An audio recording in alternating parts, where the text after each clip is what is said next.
O livro do Pregador, que é também conhecido como Eclesiastes, capítulo 9, os versos 11 e 12. Recentemente nós estudamos esse texto aqui na nossa igreja nos cultos de quarta-feira, né, que é o culto que a gente destina para a doutrinação, para o estudo da Bíblia. E naquela ocasião nós lemos e estudamos essa passagem que eu passo a repeti-la agora. Vi ainda debaixo do sol que não é dos ligeiros o prêmio, nem dos valentes a vitória, nem tampouco dos sábios o pão, nem ainda dos prudentes a riqueza, nem dos inteligentes o favor. Porém, tudo depende do tempo e do acaso, pois o homem não sabe a sua hora. Como os peixes que se apanham com a rede traiçoeira e como os passarinhos que se prendem com um laço, assim se enredam também os filhos dos homens no tempo da calamidade, quando cai de repente sobre eles. Há um ponto aqui que nós precisamos dar uma olhadinha, que ele fala aqui do tempo, do acaso, mas a gente sabe que isso aí tudo é uma manifestação da vontade, do poder, da bênção, da intervenção de Deus. E é justamente isso que a gente canta no hino 49, que nós vamos entoar agora. Não é dos fortes a vitória, nem dos que correm melhor. Exatamente baseado aqui no verso 11. Mas os que seguem o Senhor, daqueles que têm uma ligação com Deus, porque Deus cuida de nós. Precisamos ter isso em mente.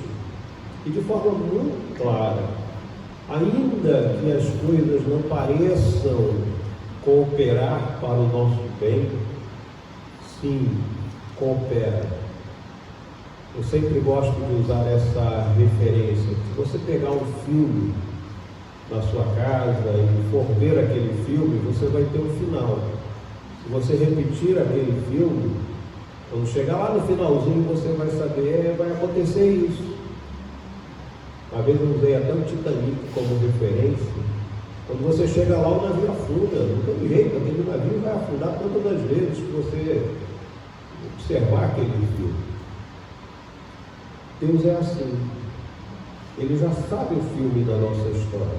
E muitas vezes a gente não sabe. Por isso, na nossa incompreensão, nós reclamamos, lamentamos e fazemos uma série de coisas, questionando Deus, mas Deus sabe o fim do nosso filme. E é por isso que Paulo, de uma maneira muito incisiva, ele diz: todas as coisas cooperam para o bem daqueles que amam a Deus, mesmo que eu não entenda. Isso a gente precisa guardar no coração. Por isso o hino 49, ele cai como uma luva para nós na manhã deste dia. Quem sabe uma manhã em que temos questionamentos: por que, Senhor? Por que isso está acontecendo? Por que ocorreu? A gente não sabe o fim da história. Deus sabe. E essas intercorrências Deus permite. E lá na frente a gente às vezes entende, às vezes não, mas faz parte. Entendendo ou não, que a gente tenha simplesmente confiança em Deus. Não é dos fortes a vitória, nem dos que correm melhor, mas dos fiéis e sinceros que seguem junto ao Senhor. Que Deus nos surpreenda e que Deus coloque dúvidas na nossa mente, mas nunca afaste de nós a fé genuína que diz: todas as coisas cooperam para o bem daqueles que amam a Deus. E aí o seu compromisso é amar a Deus. Se você ama a Deus, tudo aquilo que acontece em sua vida concorrerá, de uma forma ou de outra, entendendo ou não, para o seu bem. Deus abençoe a sua vida, que tenhamos um dia de paz, um dia de alegria no Senhor. Porque este foi o dia, este é o dia que o Senhor fez. E o convite que Ele faz é: alegremos-nos e regozijemos-nos nele. Se você puder, vamos cantar esse hino 49, colocando-nos de pé. Sempre vencendo é o título do hino.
Com gratidão, Senhor, nos nossos corações, nós subimos a Tua casa.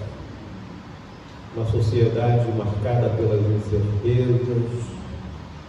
E assim, Senhor, nós vivemos neste presente século. E é bom que seja assim. Isso nos coloca exatamente na condição que devemos assumir.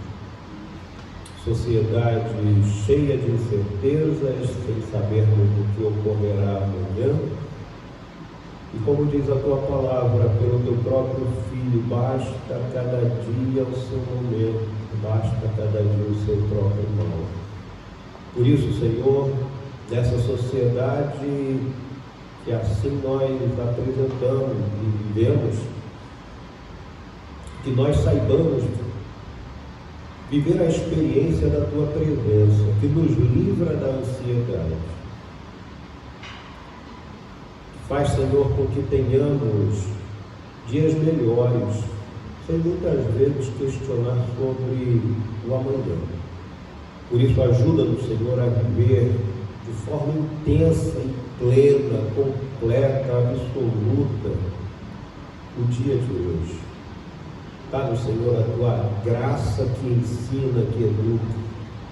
Dá-nos, Senhor, a Tua graça que nos orienta, e que seja um dia assim, Pai.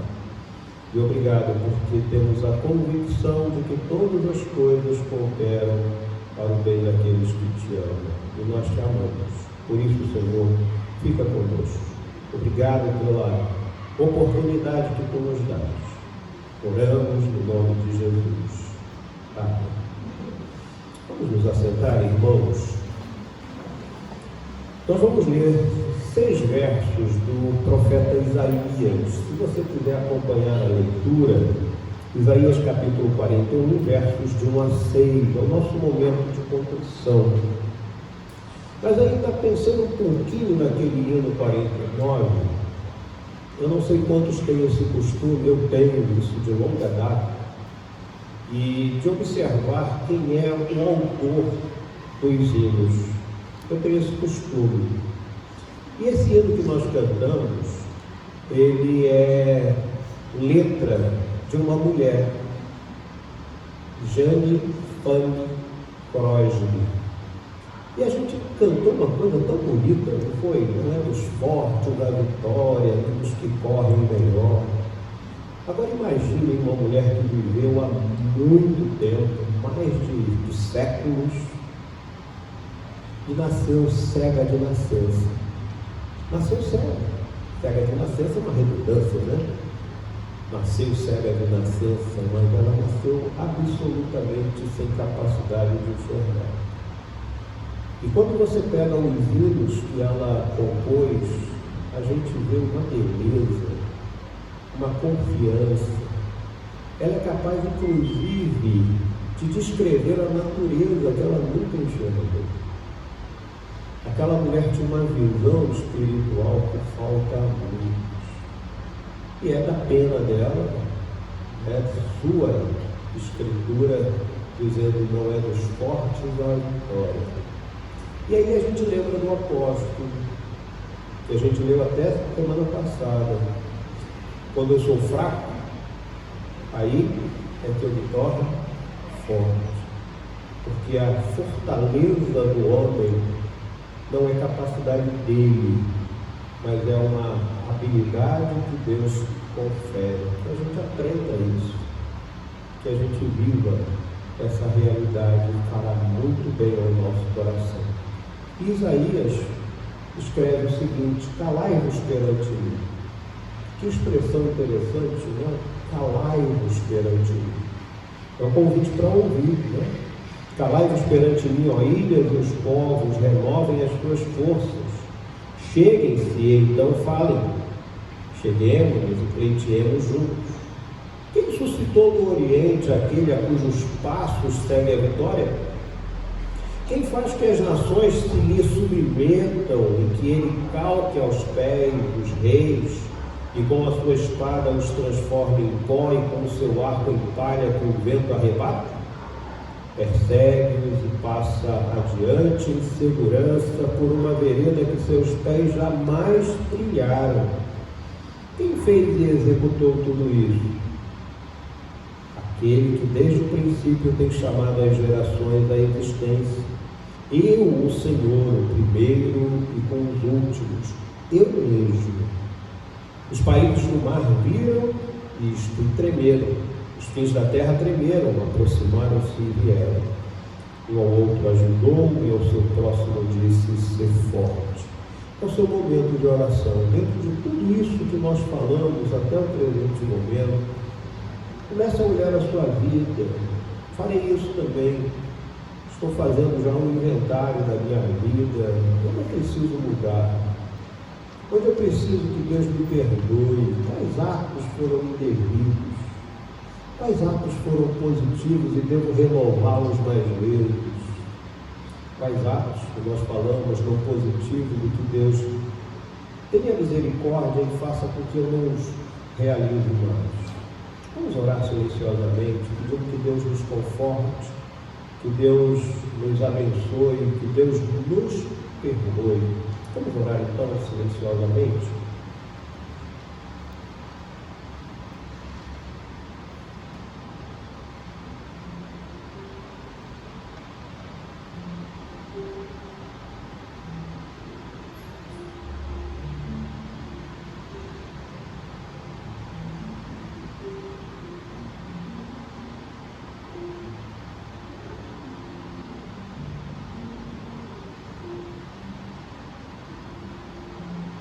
O Senhor Jesus nos ensinou a orar dizendo: Pai nosso que que estás nos céus, santificado seja o teu nome, venha o teu reino, seja feita a tua vontade, assim na terra como no céu.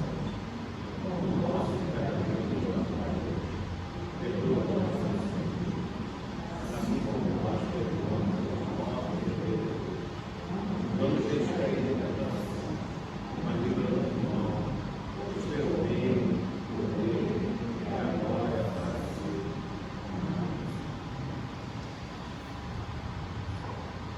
De vez em quando eu menciono que pessoas ficam preocupadas com a oração do Senhor. Não é para ficar. Quem ensinou essa oração? Foi o próprio Deus, na pessoa de Jesus. Se você estiver caminhando pela rua, estiver dentro do metrô, quiser falar com Deus e não tiver palavras, faça essa oração. Ela é perfeita, ela é completa. Alguns falam, mas isso é uma reza. Não, isso não é uma repetição que a gente faz de forma maquinal. Não é. É perfeito. E deveria ser feita por todos nós, sim. E aí depende. Tem muita gente que critica. Não. O católico tem que fazer essa oração porque ela é perfeita. O evangélico também tem que fazer essa oração porque ela é perfeita. Ela é nossa. Como é que eu vou questionar aquilo que Deus me deu? E muita gente questiona o uso da oração que o Senhor me deu. Vós orareis assim. É isso que Jesus fala. Ele está mandando eu orar assim. Por que hoje alguns questionam o uso dessa oração perfeita nos cultos? Não dá para compreender. Não dá para entender. É questionar o próprio Deus. Isso a gente não pode fazer. O ensino dele é perfeito. Ore a oração do Senhor quando você puder. A condição que você estiver, inclusive no culto. É a ordem de Deus, é a ordem do Mestre. E você sabia que você tem dom? Todos nós temos dons, e a gente vai ler exatamente isso. E a gente precisa entender que nós temos dons, que Deus nos qualificou para a missão, para a realização de feitos. E aí, dom pode ser de pregar, de ensinar, de presidir, de administrar. Recentemente aqui a gente falou um pouco sobre os levitas, que hoje tem uma compreensão completamente errada, desse termo. Levita é só cantor. Não, o levita cuidava do templo, da sua integralidade. Reforma, lavava, transportava, era trabalho braçal. E muitas vezes essa é a nossa função, por que não? Tão digna como qualquer outra. Numa sociedade em que a gente qualifica aquilo que é digno e não é, basta a gente ver quando alguns que não são tão dignos entram em greve, como fica a cidade. Todo trabalho é digno, e para o Senhor todo dom é válido. Paulo começa a ensinar isso lá em 1 Coríntios, capítulo 12, que a gente vai ler, os versos de 1 a 11, ele vai narrar alguns dons, que nós podemos nos ligar a eles ou não, e podemos também pensar que existem outros dons. A variedade é muito grande, e aí a gente tem que pensar, para que eu fui chamado, ou para que eu fui chamado pelo Senhor. Se você puder, vamos nos colocar de pé, ler de forma alternada, capítulo 12, versos de 1 a 11, e depois nós vamos cantar o hino 320, que fala exatamente isso. Brilha no viver. Um trabalho singular Deus te chamou para ser realizado. Capítulo 12, primeiro de Coríntios, 1 Coríntios, capítulo 12, versos de 1 a 11. Vamos ler de forma alternada? A respeito dos dons espirituais, não quero, irmãos, que sejais ignorantes.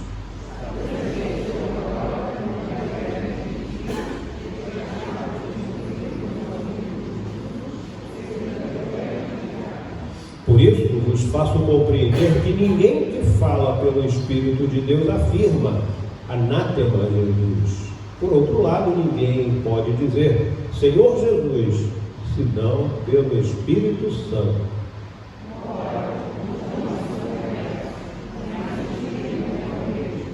E também há diversidade nos serviços, mas o Senhor é o mesmo.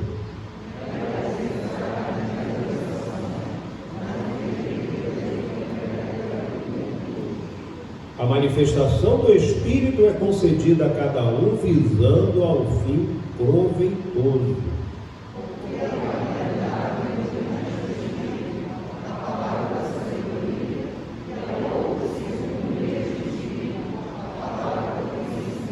A outro no mesmo Espírito a fé, e a outro no mesmo Espírito dons de curar.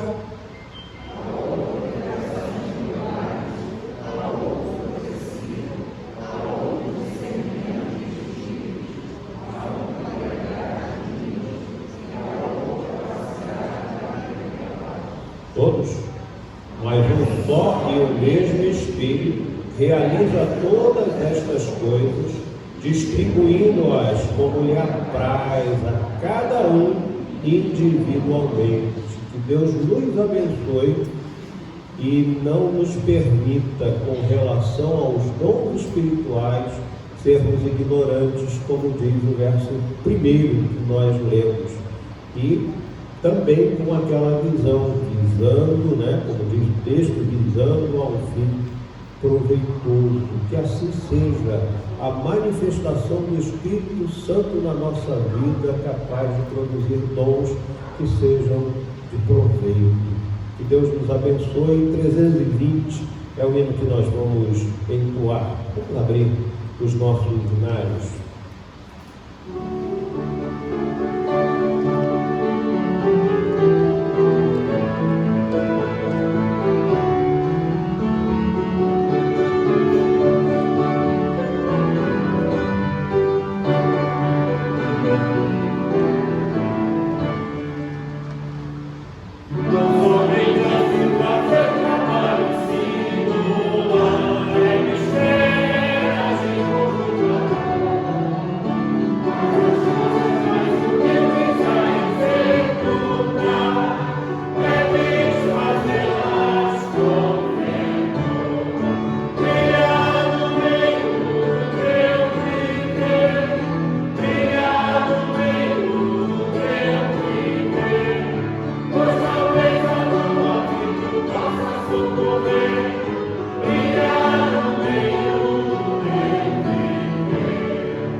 Nos assentar e nesse momento do culto passamos a palavra à nossa equipe de louvor.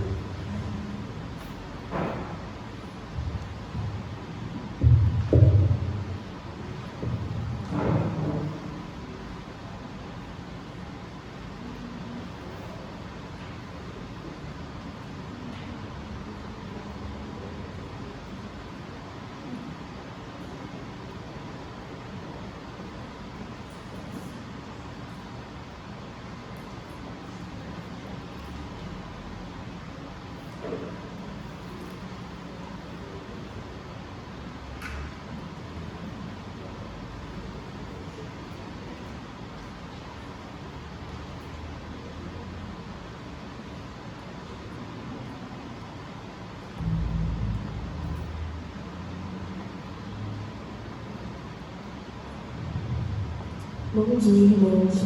Nesse momento eu gostaria de pedir à igreja que se coloque de pé. Nós vamos iniciar esse momento de louvor com o cântico Maranata.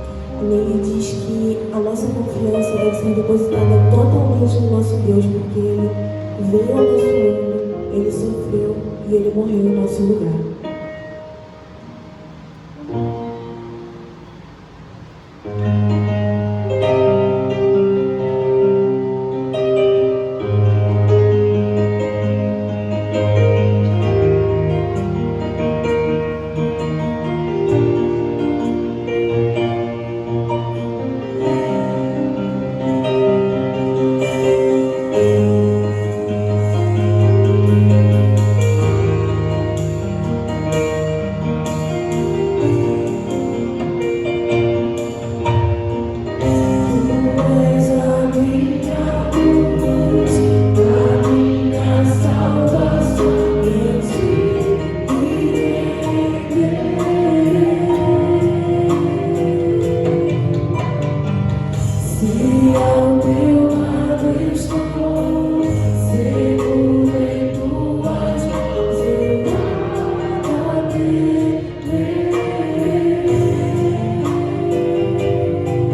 you.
dos dízimos e das ofertas, e nesse próximo cântico nós vamos declarar o nosso desejo de louvar, de amar, de servir ao nosso Deus.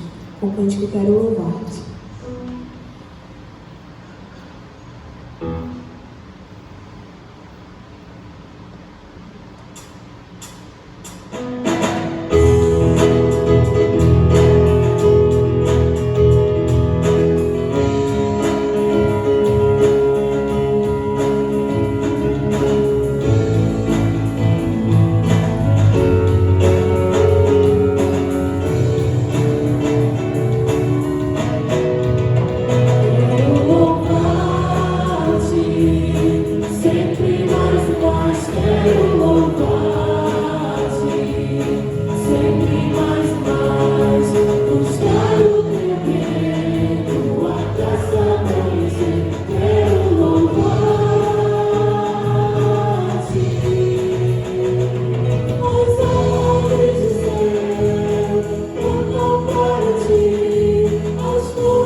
Amado Deus, nosso Pai Celestial, somos imensamente gratos, Pai, por estarmos aqui na Tua casa. Obrigado por esse grande presente que é a vida, Pai.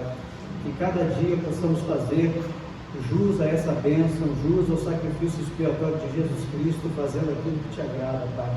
Possamos nos despir do homem natural e procurar viver segundo os ditames da Tua lei, Pai. Possamos fazer isso com o coração quebrantado, com o espírito contrito, oferecendo esse sacrifício a Ti, meu Deus. Pai amado, obrigado pelos Teus filhos que aqui estão, meu Deus. Que Tu possa ouvir seus clamores, possa ouvir suas vozes que cheguem aos céus como música suave aos Teus ouvidos, Pai.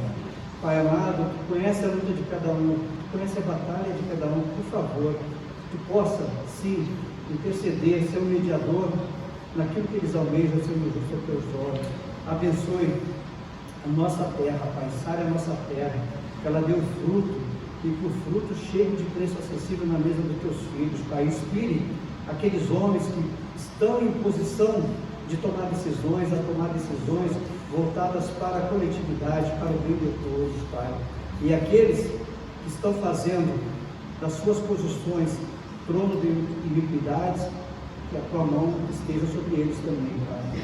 Deus, obrigado pelos dízimos e pelas ofertas, Pai, por essa parcela que nós damos de tudo aquilo que tu nos concede em nossa vida. Que haja mantimentos na tua casa, Pai Celestial, que haja providentos no teu celeiro. Querido Deus, abençoe todos aqueles que recebem com santidade de coração, esteja cada vez mais instruindo o conselho dessa igreja, abençoe o nosso pastor, sua família, abençoe todos aqueles, Pai Celestial, que ao vir da tua casa trazem os melhores sentimentos, fazendo com que através disso também, através da inspiração do teu Santo Espírito e do agir dele em nossas vidas, nós possamos nos sentir edificados. Essa é a oração, amado Pai, que nós elevamos no nome sagrado de Jesus Cristo. Amém.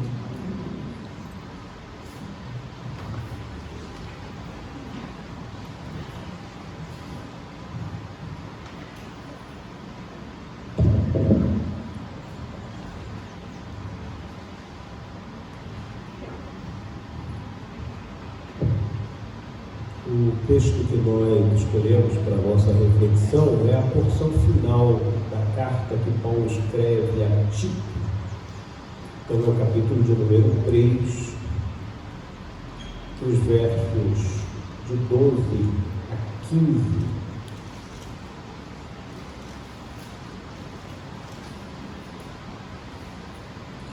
Tito, capítulo de número 3, versos de 12 a 15. A Sociedade Bíblica fez a tradução dessa opção que eu tenho, né? Coloca como título as recomendações particulares, e a gente sempre diz que essa é uma interpretação de quem fez a tradução, né? As recomendações particulares, as saudações finais e a bênção. E eu sempre digo, quando você lê essa parte em negrito na sua Bíblia, seja crítico com aquilo que você vai ler adiante, porque você pode concordar ou não, né? Afinal de contas é a interpretação de um homem. Mas vamos ler o texto, e ele diz o seguinte: quando te enviar Ártemas ou Tíquico, apressa-te a vir até Nicópolis, ao meu encontro. Estou resolvido a passar o inverno ali. Encaminha com diligência Zenas, o intérprete da lei, e Apolo, a fim de que não lhe falte coisa alguma. Agora, quanto aos nossos, que aprendam também a distinguir-se nas boas obras a favor dos necessitados, para não se tornarem frutíferos. Todos os que se acham comigo te saúdam. Saúda quantos nos amam na fé. A graça seja com todos vós. É muito comum nós encontrarmos nos escritos de Paulo o uso de um secretário. Quando você encontrar essa palavra amanuense, não fica assustado não, tá? É um termo também para secretário. Então o amanuense é aquele que registra o que a pessoa está ditando normalmente. Então é muito comum Paulo se valer de um amanuense, exceto na carta aos Gálatas, onde ele registra: olha com que grandes letras vos escrevi.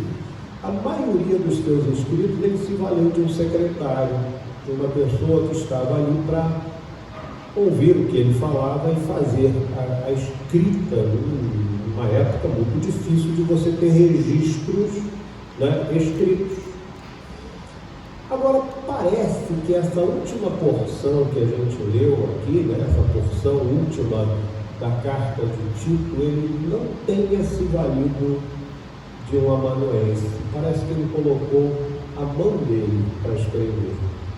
Parece que ele mesmo falou: não, isso aqui tem que ser registrado por mim. Eu tenho que escrever isso. isso que a gente fez, né, como proposta de tema, né, pedidos que são simples, mas com alguns significados. E aqui a gente vê 3 pedidos que ele faz. E são carregados de significado, sim. É importante a gente observar que a vida de Paulo, ela se destaca no Novo Testamento. Tem razão. Paulo se torna, principalmente para nós que não somos judeus, né, que somos gentios, qualificados como gentios, que fomos aqueles, como diz a Bíblia, nascidos fora de tempo, porque primeiro a salvação veio para os judeus e depois para os gentios. Então, aconteceu isso também com o apóstolo, tanto que ele se diz nascido fora de tempo, temporão. E aí a gente vê que muito do que ele vive é experiência nossa, é algo que a gente vive no nosso dia a dia.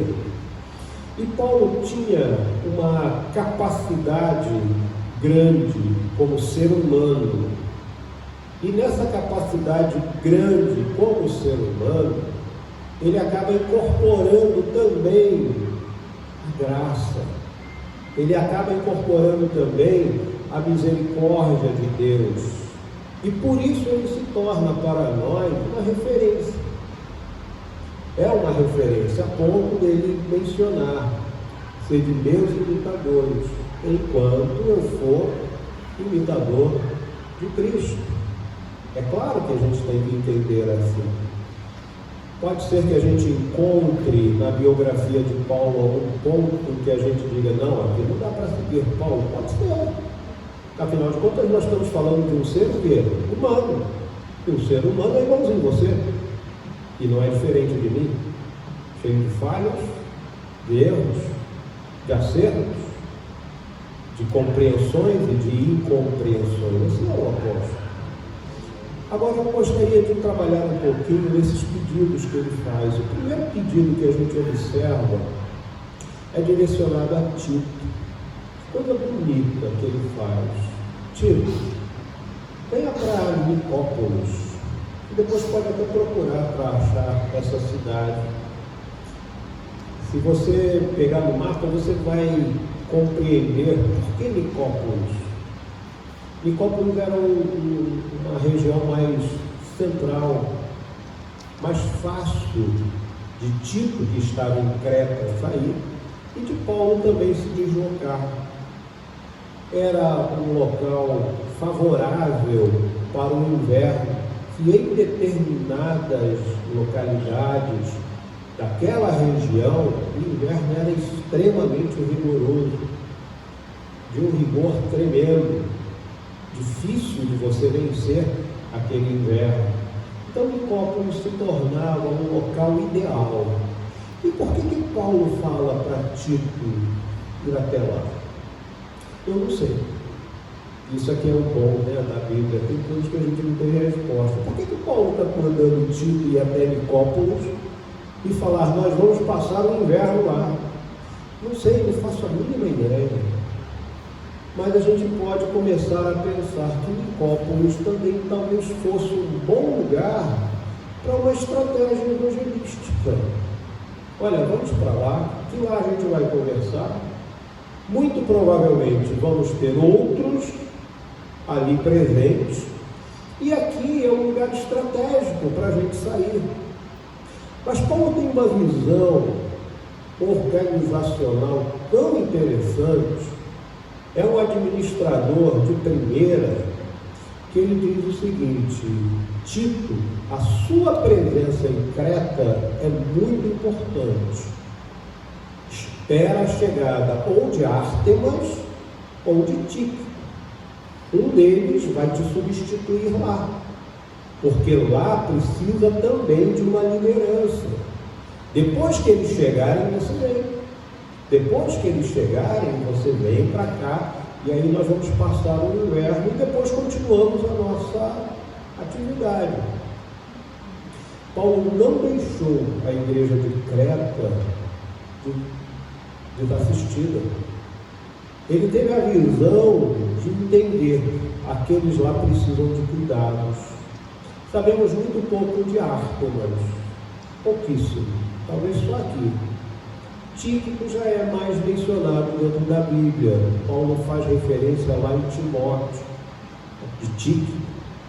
E é muito provável que quem tenha ido para substituir Tito nesse período tenha sido Ártemas.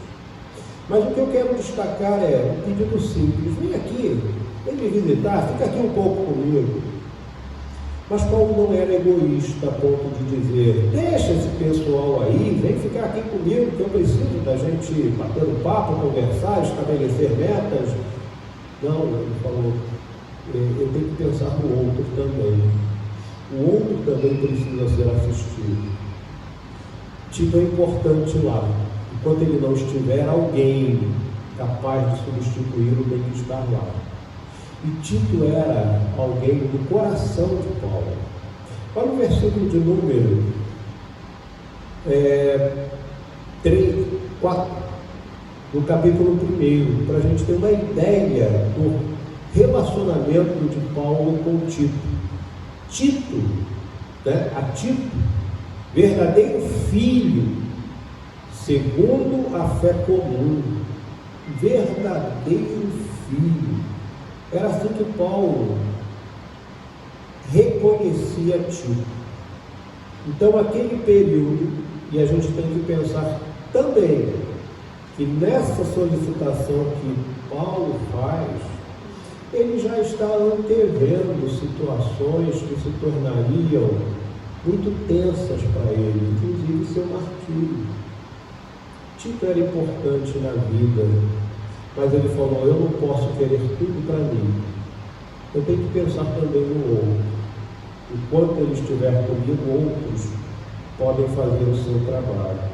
Isso me faz pensar o seguinte: que Paulo, apesar desse desejo, talvez pela impulsão do próprio Espírito, da necessidade de se estabelecer aí planos, a gente vê que Paulo não foi absolutamente egoísta, como muitas vezes a gente é. E a gente quer tudo para nós. Não repartimos.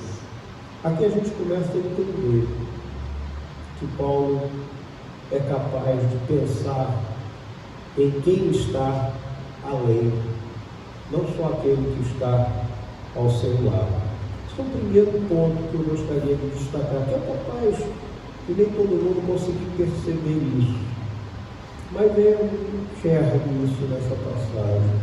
Um coração que não era um coração egoísta, que pensava também no outro. Quando estiver aqui, lá também precisa de assistência, lá também precisa de cuidado. E a gente vai observar que esse cuidado ele começa a surgir de novo. Olha como Paulo tinha uma visão tão diferente, que ele fala aqui de Zenas e fala de Apolo. Olha, quando eles estiverem em Creta, e eles estiverem em Creta, Zenas, que a gente sabe pouco dele, mas Apolo a gente sabe. Apolo, inclusive, foi aquele pivô de uma divisão, lembra? Quando Paulo vai dizer assim: olha, vocês dizem que um é de Paulo, outro é de Apolo. Apolo é mais conhecido, era um líder reconhecidamente, pelo mundo de então. Zenas não. Mas Zenas está dizendo aqui que ele era um intérprete da lei. Se você pegar a nova tradução na linguagem de hoje, quando ele fala aqui de intérprete da lei, ele fala que é um advogado. Pode ser, guardadas as proporções, intérprete da lei, quem conhece a lei, normalmente, é aquele que entra nas ciências legislativas, judiciárias, e aí é um advogado, por que não? Agora eles precisavam de cuidados.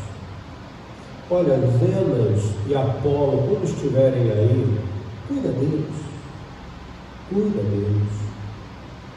De novo a gente vê Paulo empenhado no cuidado não dele, mas no cuidado de outros. coisa maravilhosa a gente enxerga nisso aqui. Paulo com uma preocupação que vai além da sua casa. Paulo com uma preocupação que vai além da sua casa. Eu conheço pessoas nessa igreja que, dadas as circunstâncias, não estão indo, mas algumas são assim de um exemplo maravilhoso. São capazes de enxergar fora da sua casa. Uma em particular, ela tem sempre o cuidado de fazer contato com presbíteros da nossa igreja e falar: seu Antônio, vem aqui na minha casa. Uma pessoa que precisa ser cuidada, ela consegue enxergar a necessidade do outro. Seu Antônio, toma aqui esse valor, assiste quem precisar. Ela chega ao ponto, às vezes, até de saber a necessidade de alguém, de fazer a aquisição de material e entregar. E quando a gente olha essa pessoa está precisando de cuidado, mas ela consegue enxergar, além do seu cuidado, da sua necessidade, a necessidade de alguém. Assim era Paulo também. Paulo podia muito bem, dentro do que a gente observa hoje de liderança religiosa, onde muitos são colocados à frente de igrejas para se transformarem em deuses, ele podia falar: olha, esse aí vai passar por aí, faz o que você puder, tá, mas não esquece de mandar para mim. Não esquece aqui a ajuda para mim. Observaram que Paulo não faz isso? Porque ele é um líder, está demonstrando aqui como o líder tem que agir.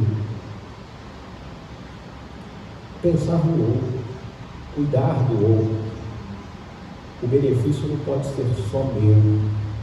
E na realidade, quando a gente pensa aquele que é colocado para liderar, ele se transforma e deveria se transformar muito mais em servo e não em ser servido. E a gente observa isso aqui nos escritos de Paulo. Quando Zenas e Apolo, quando eles estiverem em Creta, eles vão estar vulneráveis. Dá comida, dá abrigo, cuida deles.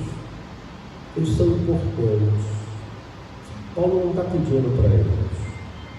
E por fim, o terceiro pedido que ele faz é um pedido mais incisivo, categórico.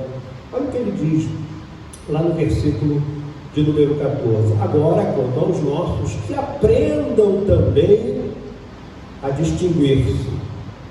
Em quê? Sejam distintos. Não pelo terno que usam, pela beca, pela batina, pela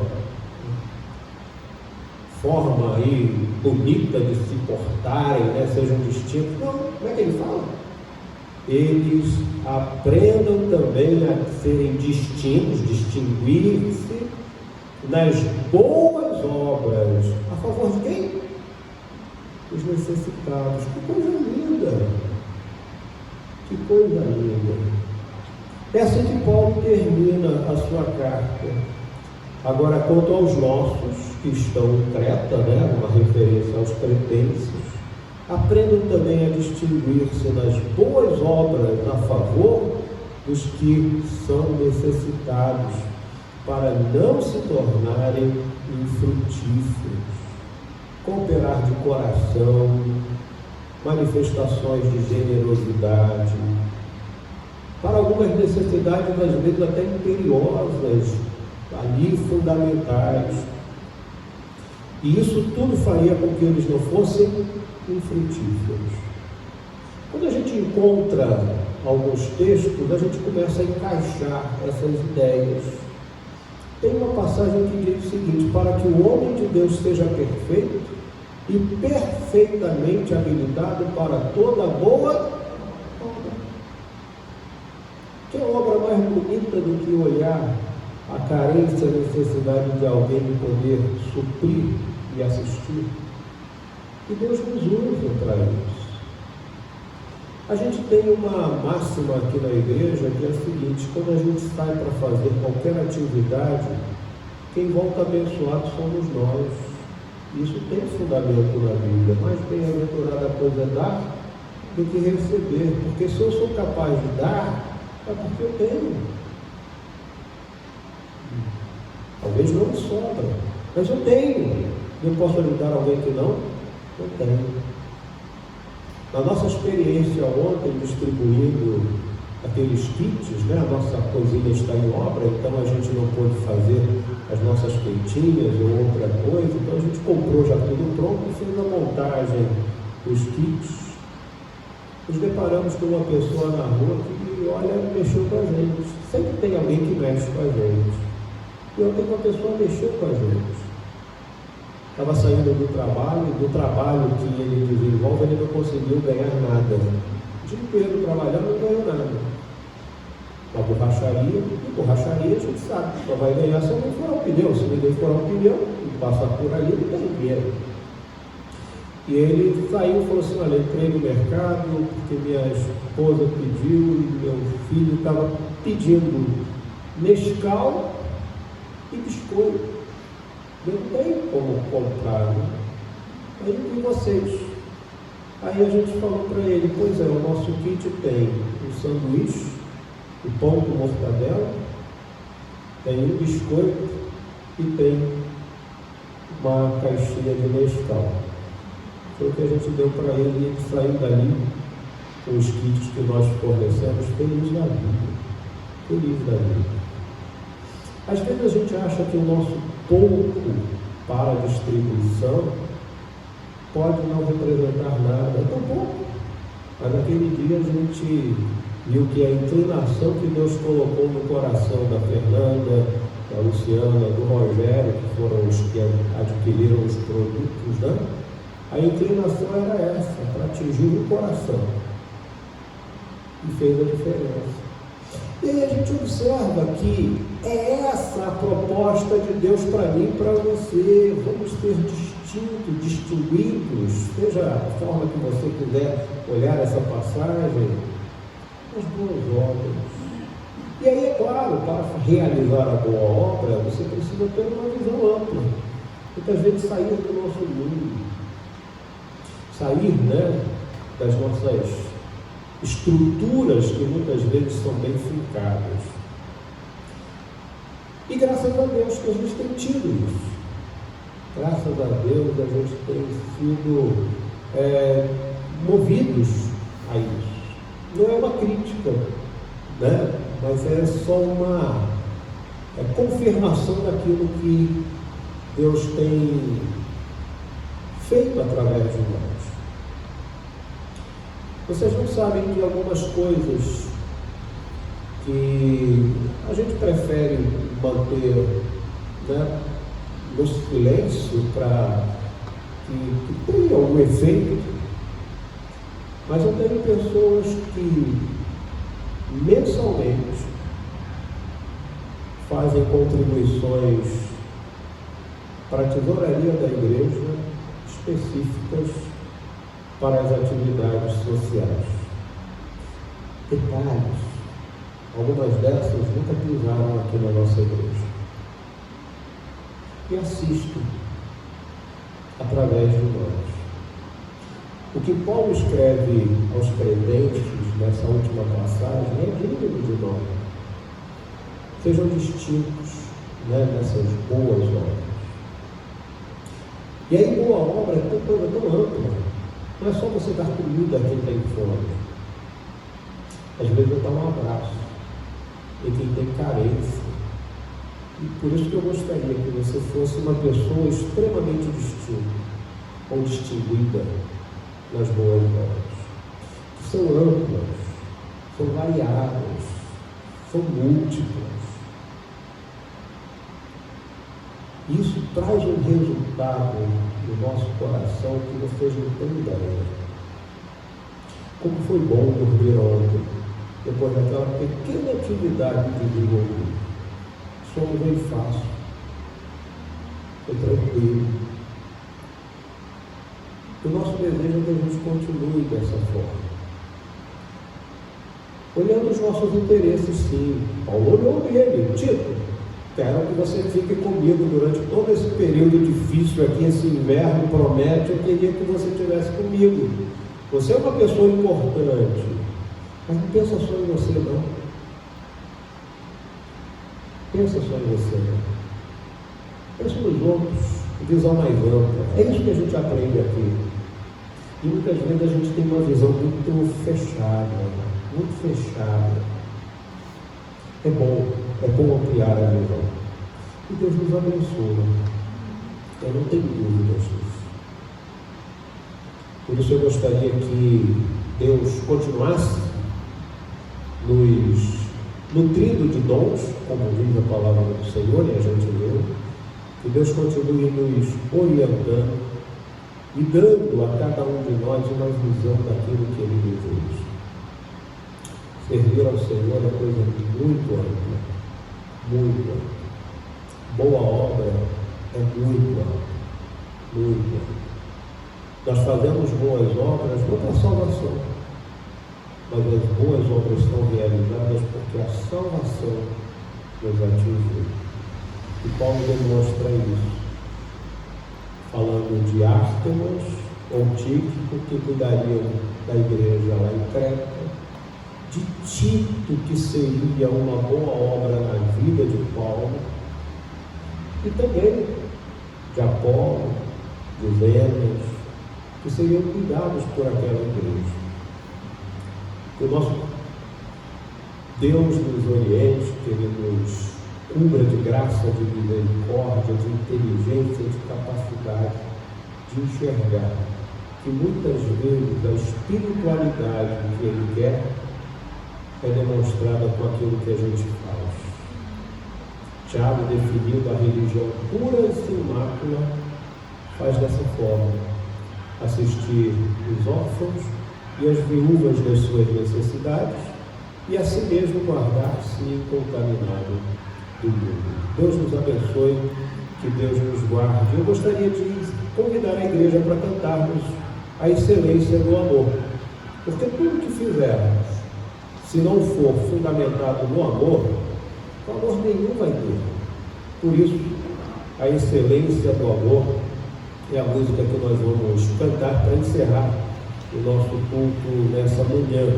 Vamos nos colocar de pé, se você puder, e cantar 178, qual o adorno desta vida? É o amor, é o amor. A alegria é concedida quando há amor, ou seja, pelo amor. E o amor é benigno, é paciente, não se torna maldizente, nem se ufana esse amor. 178.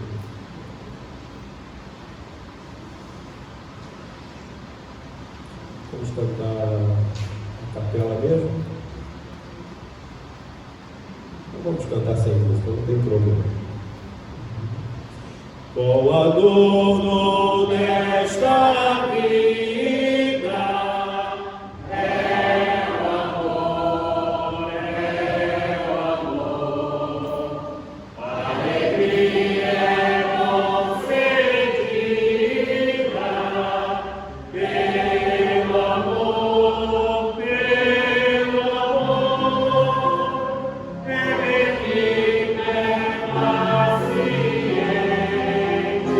Não se torna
Quarta estrofe nós cortamos pela metade, né? De repente ela parou de ser projetada. Vamos cantar de novo a quarta estrofe, é possível? Ó cristão, ao teu vizinho, mostra amor, mostra amor.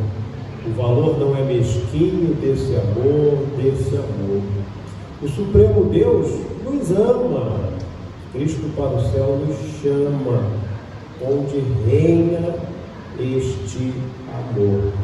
Eu sempre gosto de fazer referência, né? Aquela passagem do apóstolo Paulo. Estes três, quando ele fala da fé, da esperança e do amor. Estes três, o maior destes é o amor. Por quê? É o que nos leva para o céu, é o que nos acompanha quando deixarmos o fôlego da vida.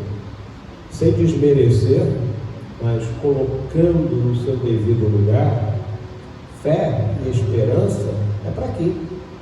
Eu preciso de fé aqui na terra, esperança aqui na terra. Fé e esperança não precisam existir no céu. Lá só o amor. Por isso que Paulo diz: estes três, porém o maior destes é o amor. Vamos cantar então a quarta estrofe? Ó cristão, ao teu vizinho, mostra amor, mostra amor. O valor não é mesquinho desse amor, desse amor.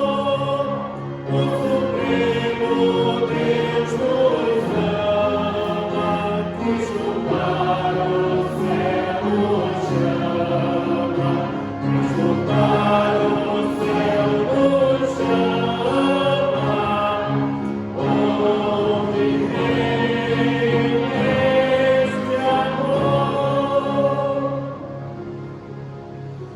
Sede fortalecidos no Senhor e na força do seu poder, e que a misericórdia, a paz, o amor vos sejam multiplicados. E que a graça eterna de Jesus, o sumo pastor, que essa graça esteja nos nossos corações, alcançando o povo de Deus que se espalha na superfície da terra, agora e para todo sempre. Amém.